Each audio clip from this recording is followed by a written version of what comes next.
This is 1972 Datsun 510. Nice paint, nice body, antique plates. This kind of plates in Mexico describe a car that has more than 30 years old.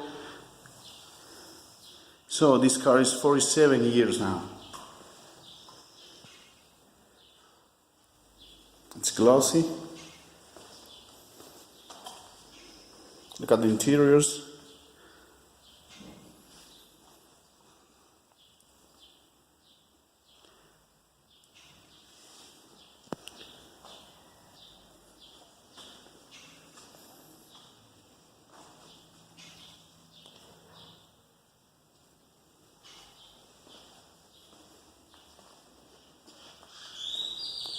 With new engine, this 2.4 from a 240 SX Nissan,